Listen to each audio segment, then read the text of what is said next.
Hello and welcome to this week's episode of the Popcorn Wind Down. I'm Eddie. And I'm Tammy. Thank you for joining us. This week's episode is brought to you by Denny's Ditches. We know what rhymes with ditches. Don't go digging up or burying your own trouble. We do that for you. For more information, call 1-800-WE-DIG-FOR-YOU. Denny's Ditches. So, are you laughing at our sponsors, Tammy? I am. Like, I need to find out some more information about this new sponsor. They sound like they really got a legit business going on right there. especially in New Jersey. Newark, to be exact. Which brings us to this week's episode. We know how it ended. So we find out how it started for one of our favorite gangsters, the one, the only Tony Soprano of HBO's hit show, The Sopranos. When we get a good look at his origin story in the Many Saints of Newark, which not only introduces us to the mob kingpin as a young boy, but also to some of the younger versions of some of the show's most beloved characters like Uncle Junior, Big Pussy. Yes, that's his real name. Still didn't explain how he got that name. Tony's batshit crazy ass mother, Janice, and many, many more. So, Tammy, was Many Saints of Newark, was it a hit, or are you going to leave it in a ditch? No, I'm not going to bury it. No, I enjoyed it. I definitely enjoyed it. I watched it in one sitting. It was entertaining. Now, it's not like, and I always say this nowadays, it's not Oscar worthy, but it was definitely entertaining. Like, I was not bored watching the Many Saints of Newark. So I approve. What about you? Yeah, I agree. I was skeptical about this one. I enjoyed it more than I thought I would going into it. I think one of the reasons why I watched it was nostalgia from my time with The Sopranos. I wasn't one of those diehard Soprano fans. I think I stopped watching about halfway through, but it's one of those shows that even when I stopped watching it consistently, I always kept up with it through the recaps and stuff like that. So I know what happened and was always aware of what was going on the show and the characters. Were you a Sopranos fan? I'm the same as you. Like, I watched it when it was first on. I was a huge fan, and then I kind of like dropped off on it. But I also kind of kept up on some of the storylines that was going on, because you always remember like the main characters, which were pretty consistent throughout the series. And so I did, if I read a recap, I knew like the characters. So it wasn't like, oh shoot, like who is this person? Who's that person? So I was able to kind of keep up on it, but I never like fully watched it from beginning to end. Like, I wasn't diehard. So like, yeah, so we're in the same boat on that. I wasn't a diehard fan either. Yeah. Did this bring up some nostalgia? Like, it kind of made me want now, what I will admit is afterwards, it kind of made me maybe over the holidays or something, or just, slowly but surely, probably in the summer when there's more time, just go through and kind of rewatch the series from beginning to end in its entirety, or, just start slowly. But Oh yeah, my God, do you want to do a show on that? we could. Next summer, though. Yeah, like I said, when it's more time. But we could. But when we have it, because I'll be honest, like, I wouldn't like sit down and watch all the seasons, because it's so much. It's so much. And I feel that if I started to watch the Soprano series, like, I really have to focus on it. Like, I can't take a pause and then go about my life and then come back and fully be invested in it, because I'm gonna have other stuff on my mind. But if we do it over the summer and we make it a summer episode, like, I'm all for it, because I would love to finally like watch the episodes, around the time that I stopped watching. I know what kind of happened overall, but to really see it in real time, because it was one of the greatest TV shows ever. I just was not as invested in it, as not to take away from how amazing it was, because Tony Soprano is an iconic character. He is, like, and I agree with you. So yes, we will make a note to put that down. I would love to do that, and I'm with you. It's something that once I start watching, I would want to be able to focus. But with everything else that's on and everything else on our plate, that would be a lot at this point, but definitely in the future. And he was iconic. He was one of those characters where even if you never watched The Sopranos, you knew who Tony Soprano was. Like when someone said Tony Soprano, you knew, you know. Mhm. And I remember when James Gandolfini died, I was still just, I was like, oh my gosh, like that was just, you know, that was one of those that kind of hit different because it's just like he was Tony Soprano, who wasn't a beloved character because Tony Soprano wasn't like you look at James Gandolfini, especially when he smiled with those dimples and he had that big smile, you think, oh, well, I don't know. Is he mean or is he one of those people who kind of looks mean but is really a big cuddly teddy bear? And they said in real life he was the opposite of Tony Soprano. But you know, just because of how beloved that character was, that was one of those that hit a little differently. It's like you know, so it was interesting that they got his son, who was perfectly cast because not only was he a good actor, like that was part of my trepidation, I think too. It's like I understood the nostalgia in casting his son, although he's done a few other things since he's filmed this. This was, I think, the first thing that he's done as an actor, and so it's like, I understand the nostalgia. I understand paying tribute to his father by doing this, but how would he, I guess, carry on the legacy of Tony Soprano, even though he was playing Tony Soprano in the beginning? And I thought he did a great job. What about you? Yeah. The only it was just like this one thing about the accent that I was just like, ooh, it's a little too thick. Like the accent is a little too thick. It sounded a little bit too much like a Staten Island accent. But other than that, like I do think he did a really, really good job in the role.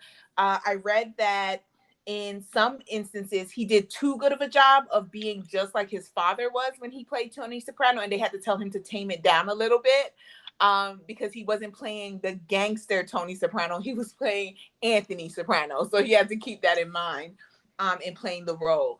But yeah, he did good. I was satisfied with his casting, playing his father. Yeah, good job, Michael. Yeah, it was Daddy's good. proud. Daddy's definitely proud. I think, yeah, I think you did him proud too. And then I was like, when I was watching it with some friends, I'm like, oh my gosh, at moments it was one of those things where it's like they're like, he kind of looks like him. I'm like, because that's his son, and they're like, no, it's not. And I think I'm like, yeah. So they stopped it, and I think it was like this one still, like the still that comes on before the show, like the thumbnail, and it's like is from the eyes up, you see it clearly, like, oh my gosh. So you know, I think they did a good job of casting, not just from the standpoint of that's actually James Gandolfini's son, but he actually pulled it off. And speaking of that, I was the thing that disappointed me, and you know, of course, I didn't pick up on the accents because I'm not a swamp baby. I'm not from the swamps. Yo, I was like, that was a dig at me. I'm from Jersey. I was like, that was something that would be something you would know. But the thing that got me is the way it was built, as it was as a prequel or an origin story for Tony Soprano, And it wasn't. and it wasn't, you know. And I was like, because it shows us his life, like, and if you watch the Sopranos, you always knew that his family had mob ties. He grew up as a mob kid, but this still didn't show us how Tony Soprano became Tony Soprano, and I think I wanted a little bit more of that, you know. Do you think they Especially, were opening it up for other movies to come, which would, now that Dick, spoiler alert, now you see like the influence that his uncle had, but now that his uncle is no longer, well, Dickie, sorry, not the uncle from the Sopranos show, but that Dickie was killed, that maybe they're seeing how this goes and they come out with another movie on more of a focus of how he slowly becomes Tony Soprano, because I'd be open to that. yeah, Is that the and end of the show kind of thing?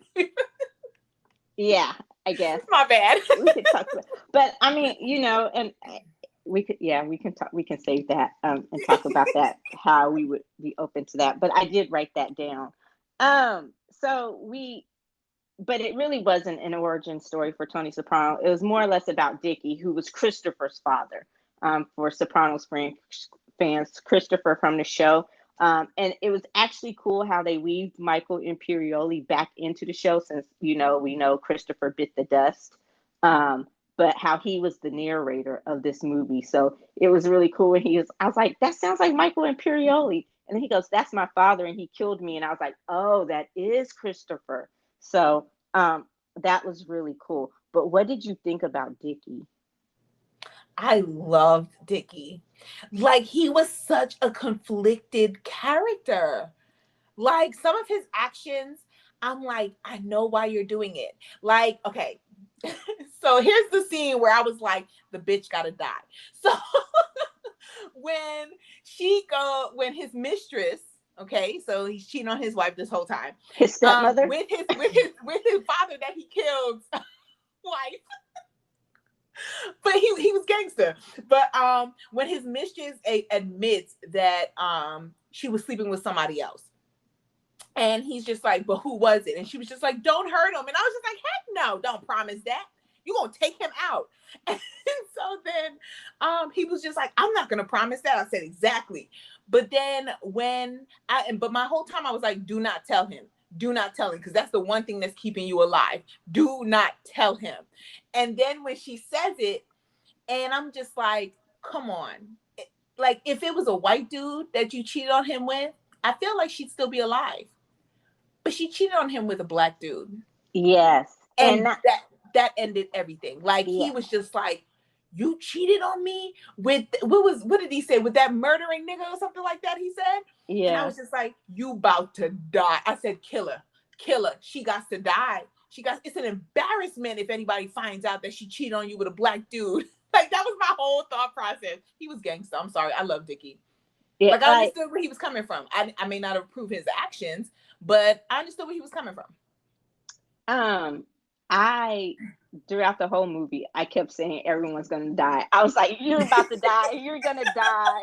I was like, don't do it. I was like, oh, you signing your death warrant, like, But because I told my friends because you could tell that when she kept making eyes, I think it was Harold, played by Leslie Odom Jr. Amazing. Amazing. When she and Harold kept making eyes at each other from the beginning, I'm like, oh, you two dummies are going to die. I was like, don't do it. Don't do it. And then when her and Dickie have that first fight, or when she and Dickie have that first fight and she ends up in Harold's bed, I'm like, oh, shit. And then I was like, y'all gonna die. And so, and then at the beach, when she grows a conscience, because Dickie finally comes around to giving her own shop, and he basically says he's going to be the silent partner. He's just going to keep it in his name. She's going to get to do everything she's always wanted to do with the shop, which was the whole basis of their fight and their falling out. I'm like, don't you do it. Some secrets, girlfriend, you take to the grave. Didn't your Italian grave. I was like, didn't your mama tell you that back in Italy? Like, look, I had her channeling ancestors that we don't even have in common. But I'm like, didn't the ancestors tell you that there's some shit you take to the grave? And that is one of them. And it wasn't just, I felt like it went a little deeper than just the fact that Harold was black. I think it went to the fact that him and Harold were best friends at one point, as close as they could be for being best friends. They were almost like business partners. And then he felt betrayed that Harold never came back to the business. Like, Harold didn't need him anymore, that Harold had stepped out on his own and was actually becoming competition. And he also had always sensed the attraction between her and Harold. And he had always, even at one point, didn't he blatantly tell her not to go there? No, where you knew, like, he knew what was like there, the undertone was when he was going to talk to Harold about coming back and working for him, I think it is, and she was in the car. And so Harold was talking to him, and he said, "Come around to the side." Yeah, he kept glancing at her, and so he was like, "How about you come around and come talk to me on my side?"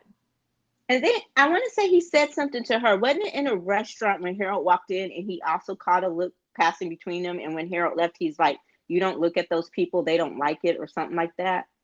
It Or could be, but I didn't feel that that was necessarily like, oh, you about to bang that out. no, I just think it was on the fact of saying, because, you know, even as he and Harold was cool, the only reason why he and Harold was cool is because Harold was his subordinate. He yeah, wasn't his equal. The minute that he started to rise above his so-called station, all of a sudden the racism of Dickie came out because he was Italian. And come on now, history shows us that that Italians were extremely, and not to say they're not now, but they were extremely racist. They were like the Irish back then. So it's like, absolutely not. Like, I'm yeah, gonna work with you because it benefits me, but you won't sleep with none of my women. None. yeah. Like, and you got the friend, like, you know that they went to high school and they played football together, and that gave you the indication that they were, quote, and that's why I said that's where the best friends came from, that they were friends. They were really good friends, and I put best friends in air quotes that they had. But you always got the feeling that Harold felt like he was superior to, I mean, that Dickie felt like he was superior to Harold. And I want to say in the scene in the restaurant, the one that I'm talking about, it's not necessarily that at that point he thought that they were going to bang it out, because when they talk at the car, that's the second time that they have the interaction. So I think that's the first time he realizes that, oh, like they're looking at each other a little too long. Because in the restaurant the first time, Harold he's the one who breaks away from the look. Like, she's the one who's still looking like curiosity gonna kill the cat, which it did. You know, she got it beat up a couple of times by Harold, but in the end, her curiosity is what killed her, because homegirl should have kept her mouth shut. Like, I pulled that Chris Rock. You shouldn't have done it, Dickie. But I kind of understand. I was like, damn, girl, I told you to shut up. I told you She had not to to tell him. die. Like, you had to die once you acknowledge the fact that you slept with a black dude. Like, come on now, you wasn't gonna live. And my friends were looking at me like I was crazy. I'm like, I told y'all that bitch was gonna die. And they were like, what? I was like, I told y'all. She shouldn't have said it. She should not She have said it. should not have said it. And That was her wrong. now I did not see, like, okay, what happened between him and his dad. Like, Dickie was a gangster. Dickie killed his dad, played by Ray Liotta, who also played his uncle. So I think his dad and his brother were twins. Is it safe to go out and say that? Yes. And it's also safe to say, God bless him, but Ray Liotta is not aging well. Or was that just makeup? Oh, I mean, you know, black don't crack, but everybody else does. I did not. Just saying. Just Okay, you saying. did say that. All right. I was just, commenting that. Okay. So anyway, when he kills his dad, you kind of saw it coming, and you understood because his dad was an asshole. His dad and I think it flashed back to when his dad used to beat on him, beat on his mom, and now he was beating on his new wife, whom he claimed to love, and he claimed that he changed so much. So I was like, oh, okay, and it was just like, but I was like, is he really gonna start sleeping with his mom? But the way he beat his dad, the way he killed him and then disposed of the body and then tried to blame it on the riots, because I want to say this was like the summer of '68, the riot summer, where when that happened. But so what did you think about how he just kind of like disposed of his dad and covered Well, that up? he didn't mean to kill his father. No, it was a crime of passion at that point. Yeah. Like, you know, he just, like, all he could see is red, I think, was that moment. And because when he realized he wasn't moving, he was just like, Dad, come on, Dad, come on. And then his dad was dead. From there, like, Dickie was smart enough to know how to cover up his crime. And so, I mean, what was going on at the time, the fact that Black people were being blamed for everything, and also the fact of he drove in his car with his dad dead next to him, got stopped by the military, and their response was, oh, he's white, let him go. That gave, like, I was just like, oh, it's a wrap from there. Yeah, like, you gonna blame it on the riots because they're never ever gonna see you, and they're never gonna have a conversation. Yo, I saw that dude like driving with, you know, his dad in the car. Like, what you mean? Like, nope. He's gonna get away with that. Thank you. And because he literally bashed his head in, he couldn't have him up. I was like, why are you driving him like that? Why not just put him in the trunk?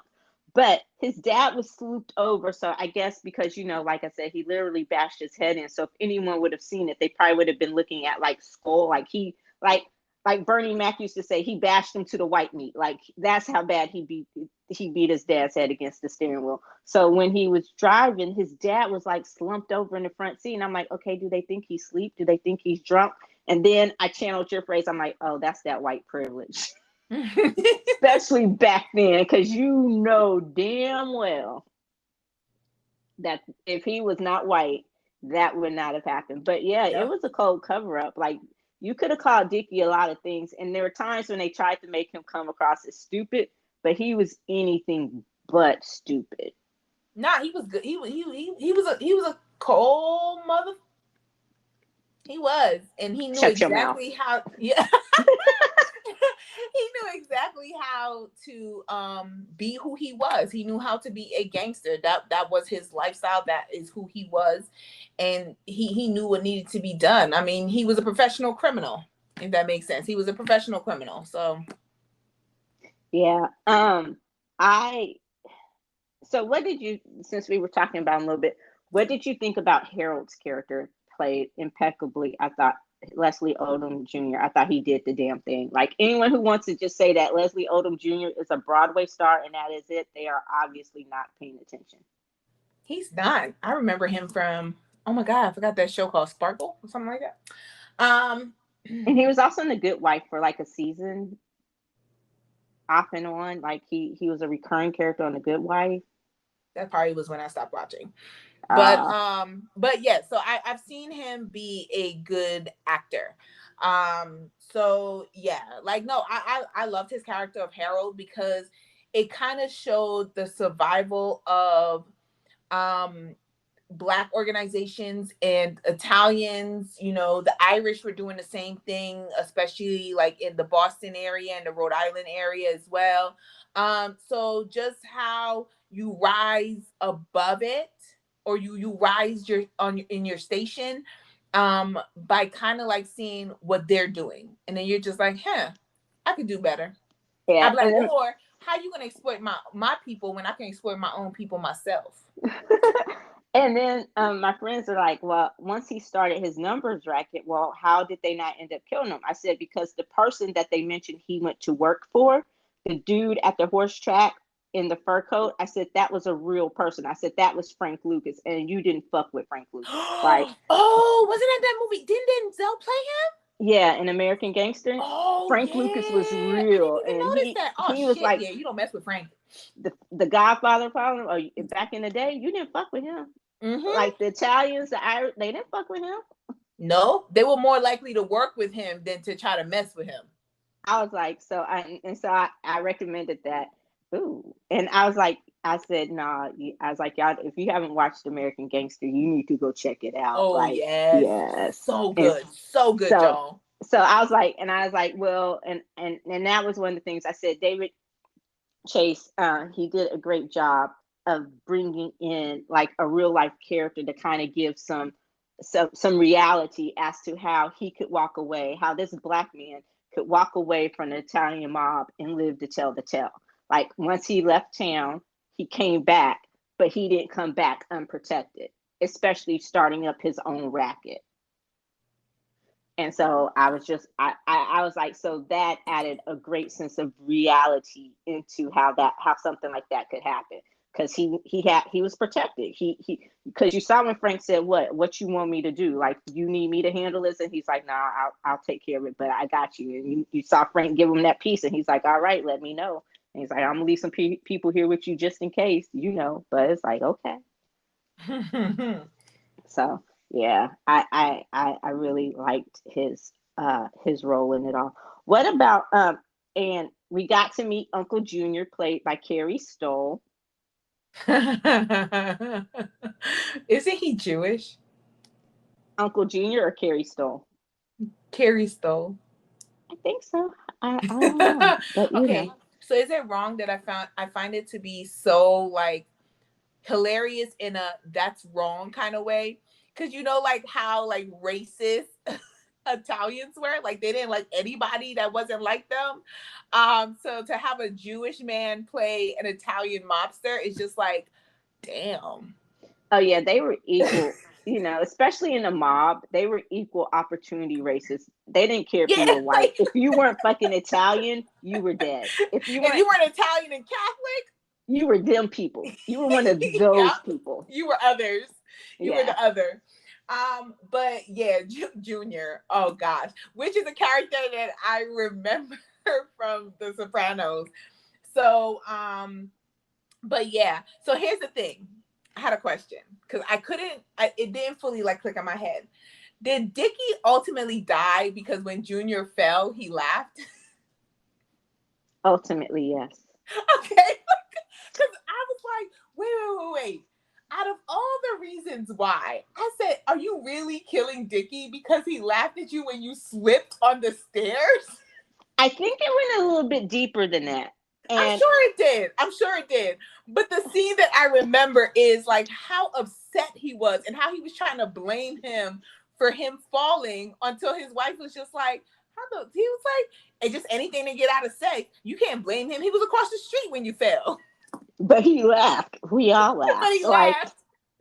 I think it was also because of Tony's father. Like Dickie was Tony's favorite quote unquote uncle, and he since his father, who was played by John Barenthal, Johnny Soprano, was always in and out of jail. Dickie was more or less like Tony's father figure, and he was the only one. Everyone always said it. He was the only one that Tony would listen to. Like he listened to him before he listened to, or Anthony at the time listened to him more than he listened to his own father. But I think also it a little bit had to do that Junior was always being compared to Dickie. Like, because I remember that one scene where Johnny was like, you should be more like Dickie. Dickie does this. Dickie is great. Dickie did this, da, da, da, da. And so the way he just rolled his eyes, so I think he always got tired of the comparisons to Dickie and thought that if if Dickie were out of the picture, I think he thought it would give him an increase or a raise in his station in the organization. So, but yeah, did not see that one coming. But I did not either. before we get to that, did Tony? One of the questions I had: did Tony truly see what happened between Dickie and his father? Like, or do you think he just kind of always had an idea that Dickie killed his father and never said anything? I think he just had an idea that Dickie killed his father and never said anything. Because he was smart enough to kind of figure out what was going on, but I don't think he saw it though. But I think he did kind of figure out what it was. Because come on now, they say it and it shows that Tony Soprano was genius level. He was an extremely smart man. Yeah, and he was a smart kid, but he just didn't really apply himself. And I guess that's one of the things, and we can say that for also. I also like the fact that his mom, it kind of showed us how we got to the mom that we got during the Sopranos, and just how far we've come in mental health diagnosis, and how Tony actually ended up seeing a shrink and why he thought it was necessary. I mean, they alluded to it, and it kind of made it seem like in the show that his mom had always just been one of those mean Italian moms who they always had a kind of fraught relationship because she was like a mean Italian mom or something like that. But and a lot of it I always thought was attributed to her just being that mean old Italian woman and who got older and meaner with age. But now we get to see that bitch was always crazy. She was always cray. But here's the thing. The whole family was cray. Because when she's going off, you remember like in the scene in the car when she's going off and the dad pulls out the gun and shoots her hair? And then she's looking at him and he's like, don't look at me like that. And he keeps driving like it was nothing. That I was just like, what the fuck? Like that was a very like, huh? moment in the whole entire movie. I mean, it was great. It was a great moment on showing the dynamics of his parents. But also I was just like, the fact that he shot the gun and aimed it where it didn't hurt her at all. And her only response is to stare at him like, for real? Like, this was my best piece. Like, Yeah. it was in the 60s when women had those high bouffant hairdos, like the Mark Simpson, except it wasn't like 10 feet high like Mark Simpson's.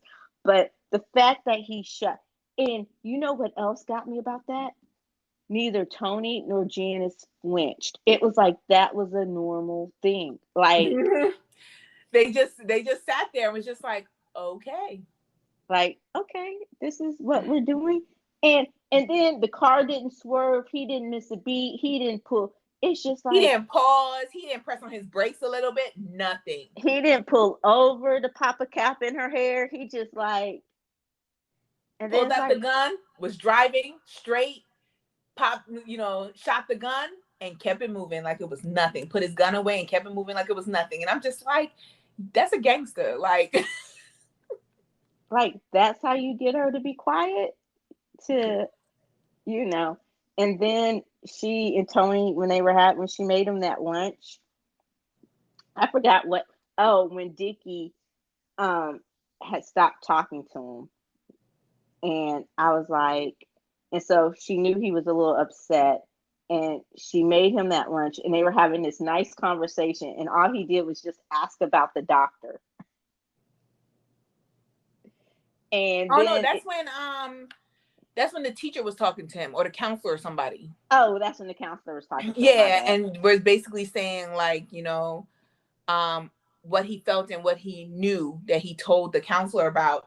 And so that was her trying to have a conversation based on one of his happiest moments with her was when she was reading him the story. So she was trying to have it, but she just didn't go about it the right way because she was just too off her rocker already, that she could never provide him with that type of moment again, And so it was just like, and he's like, well, maybe you should. And then, he's like, and he was very gentle in how he was like, well, maybe you should quite possibly consider the medication. And oh gosh, she just went, I'm like, oh crap, can her friends come? Like, I really thought she was going to do something to him. And I was just like, yeah, we see where she got it from.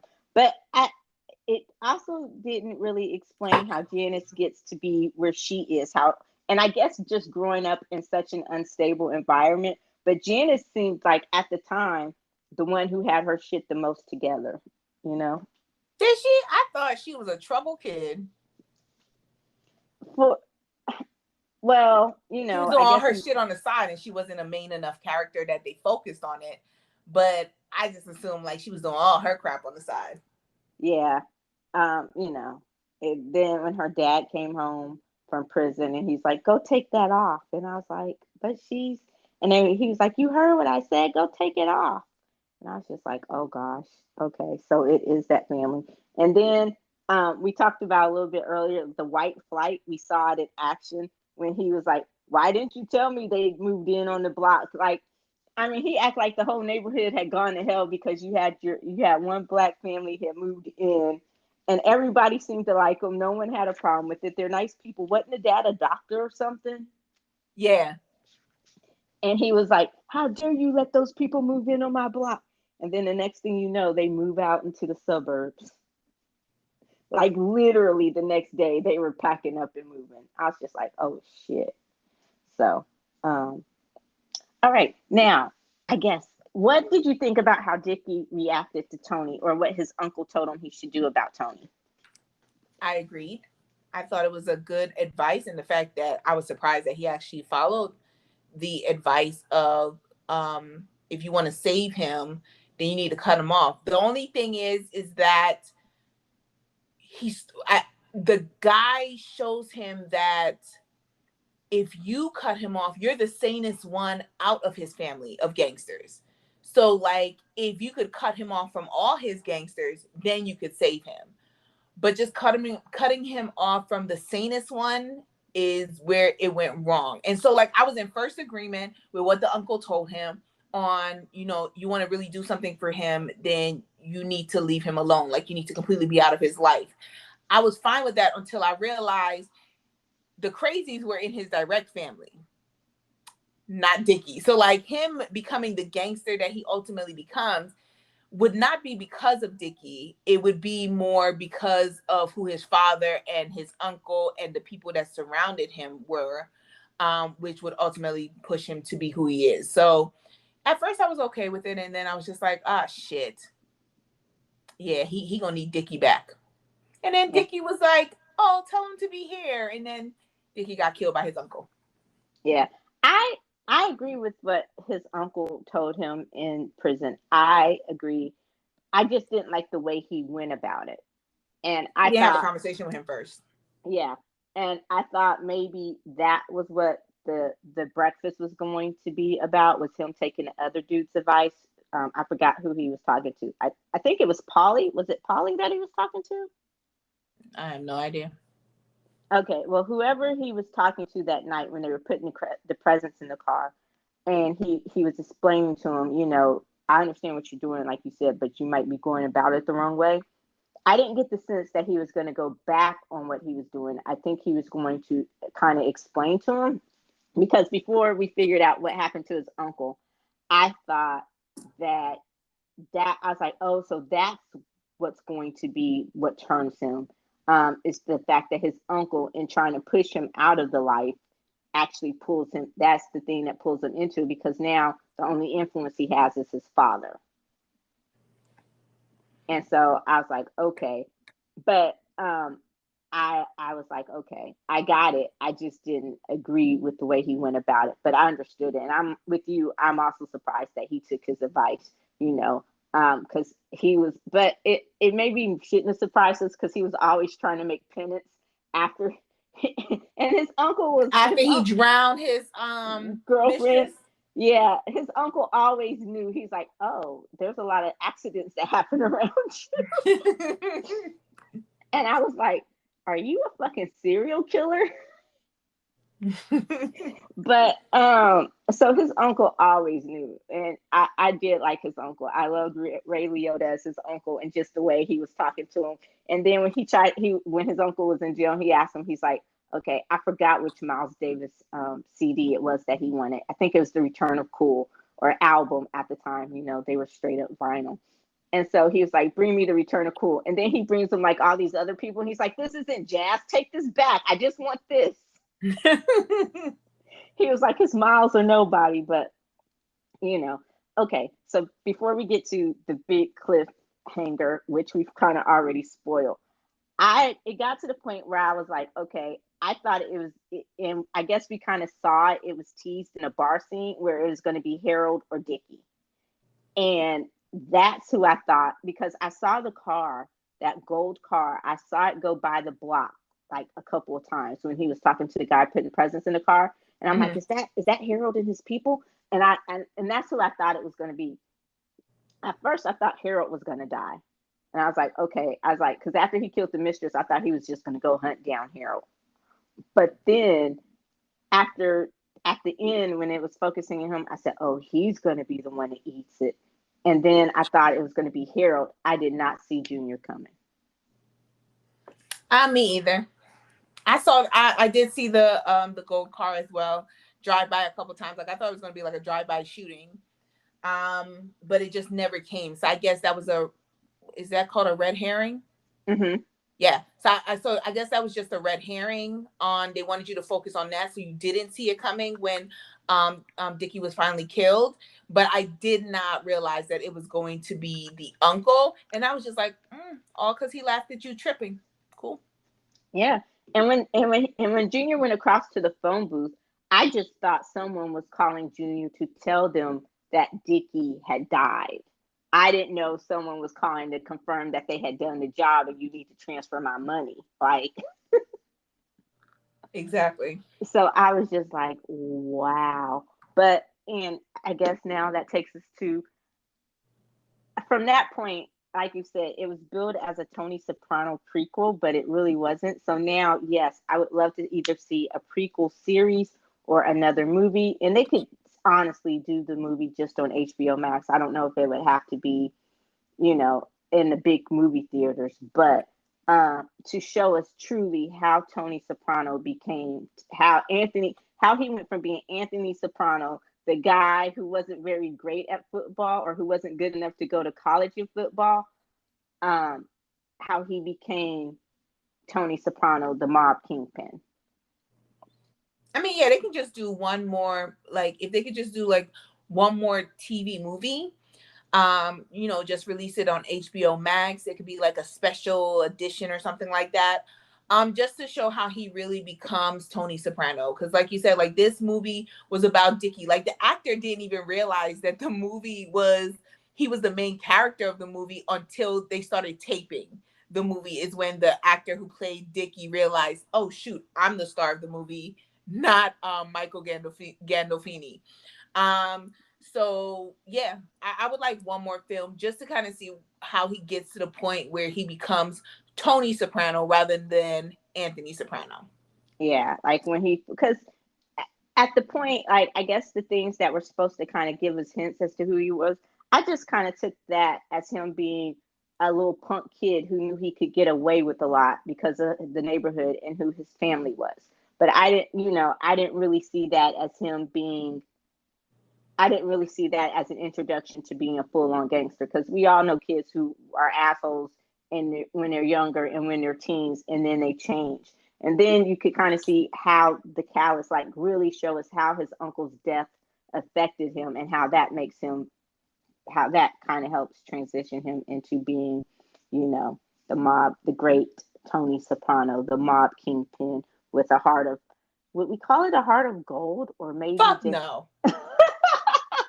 I was going too far. I was waxing too poetic. Yep. Mm-hmm. Mm-hmm. I was Stop it now, Eddie.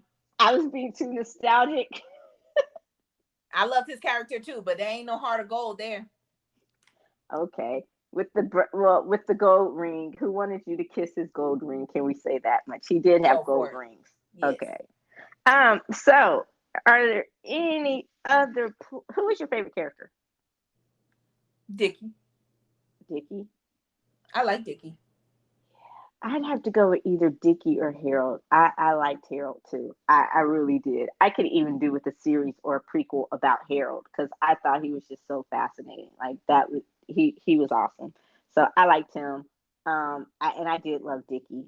Cause once I realized, because I can't say his name, but we'll just say it's Alessandro Novola. Anyway, Dickie. I'll say it with him. And I guess it goes back to the way they kept billing the movie.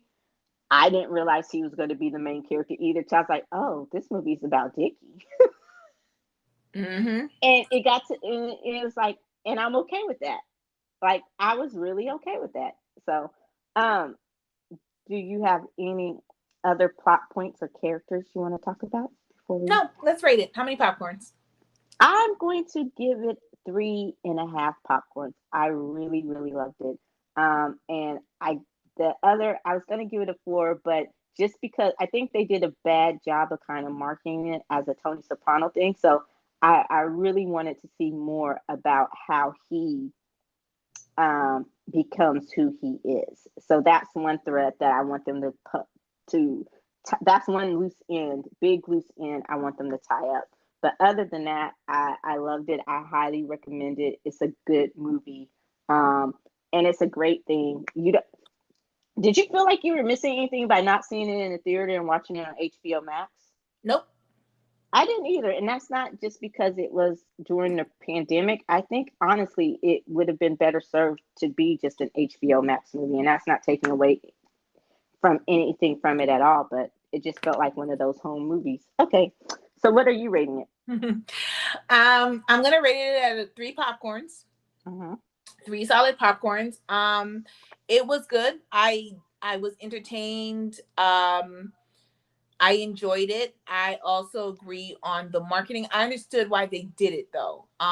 Yeah. Nobody would have been excited about a movie about Tony Soprano's uncle that they didn't know, compared to a movie about how Tony Soprano became Tony Soprano, right? Because they slowly changed the marketing to, oh, well, now the movie is about the person who makes Tony Soprano who he becomes, right?